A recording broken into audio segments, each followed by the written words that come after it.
Eu queria saber sobre o desencarne de uma pessoa que não acredita na vida pós-morte, a vida do espírito, porque a religião dele não prega. Como se chega, ou como ele chega do outro lado, se vendo vivo e em contato com os seus? Só repete uma coisa, a doutrina dele diz que não tem vida após a morte, é isso? Isso, porque a religião dele não prega. Ok, entendi. Então, eu vou separar a resposta em duas situações. Uma, que são as pessoas que não creem na vida após a morte, mas não têm religião, e aqueles que têm uma religião, mas a religião diz que a pessoa vai ficar dormindo após a morte. Vamos tratar o primeiro caso, que não é o que você perguntou. Existem pessoas que durante a vida inteira negam a existência do espírito e, portanto, rejeitam a ideia de que possam ter algo de espiritual em si. Quando a morte chega para essas pessoas, o que vai acontecer com ela, já que ela não acreditava em nada e vai para o mundo espiritual, vai se defrontar com tudo isso?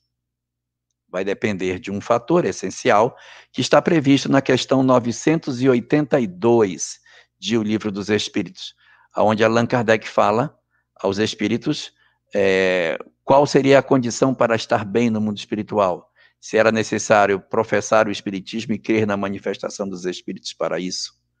E os espíritos respondem que não, que é a prática do bem que faz isso. Então, se eu tenho uma pessoa que não teve religião, não acreditou em nada espiritual, mas ela teve uma relação de amor com a natureza, com o seu próximo, consigo mesmo, se ela teve uma maneira de viver de forma espiritualizada, mesmo não acreditando em nada espiritual, mas procurando o perdão, procurando ser bom, ser útil, procurando fazer o bem, mesmo que ele seja um materialista, a tendência é que a espiritualidade baseada nos seus sentimentos consiga com mais facilidade levar. Ele vai levar um susto com a desencarnação, mas ele tem méritos para ser retirado de maneira mais fácil do corpo e ser levado para um local de atendimento.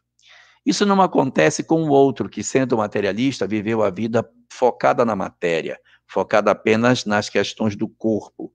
Aquele que, de repente, apresentou para si próprio apenas os gozos do mundo. Então, ele só teve preocupação com as questões materiais. Quando nós estamos diante de uma circunstância dessa natureza, qual é a consequência para nós? O que ocorre quando isso acontece conosco?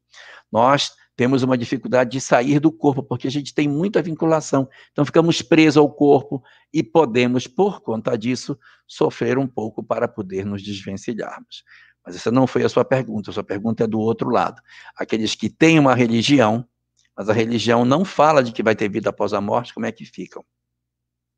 Eles ficarão baseados na questão 982 de O Livro dos Espíritos. Porque a religião não garante, no dizer do Espiritismo, a condição espiritual daqueles que a professam. Eu posso ter alguém que professou uma religião e que não vai ficar bem no mundo espiritual, e alguém que professou a mesma religião e vai ficar ótimo, porque depende do quanto que eu me espiritualizei naquilo que eu pude viver. Eu vou dar só um exemplo. Acho que vocês devem ter assistido a novela Tieta. Lá tinha um personagem, a Perpétua, que estava todo o tempo na igreja, todo o tempo orando, todo o tempo ali, mas ela não tinha um coração bom. Então, independente de você estar ligado a uma religião, se você não tem um coração bom, você automaticamente não vai ter uma expectativa de um local muito positivo para você, em que pé está vinculado à religião. Agora, se você professa a mesma religião da Perpétua, mas você se entrega a um processo de transformação, você se entrega a uma busca de amor ao próximo, você pega um outro personagem da mesma Igreja Católica, que são pessoas impressionantes, com a mesma doutrina. Então, essas pessoas vão ter uma condição melhor. Nessa doutrina que você está falando, que a pessoa não tem a certeza, prega que não haverá vida após a morte, o que é a tendência de acontecer? A tendência é que o espírito ele permaneça como que dormindo. Ele vai ficar dormindo no mundo espiritual na expectativa de ser acordado de alguma forma. Mas essa é apenas uma tendência.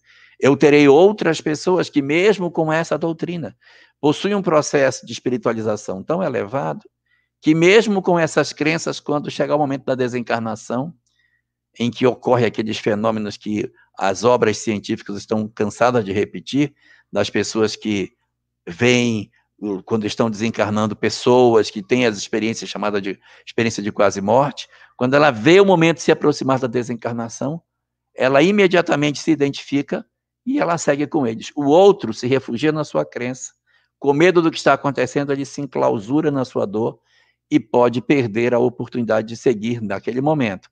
Mas mais à frente, ele vai despertar com certeza e vai seguir. Todos, sem exceção, seremos espíritos felizes. E mesmo que alguém não creia na vida após a morte e se enclausure dentro de si mesmo, com medo do que tem do outro lado da vida, haverá um tempo em que os mentores conseguirão sensibilizá-lo e, entre aspas, acordá-lo para a realidade espiritual.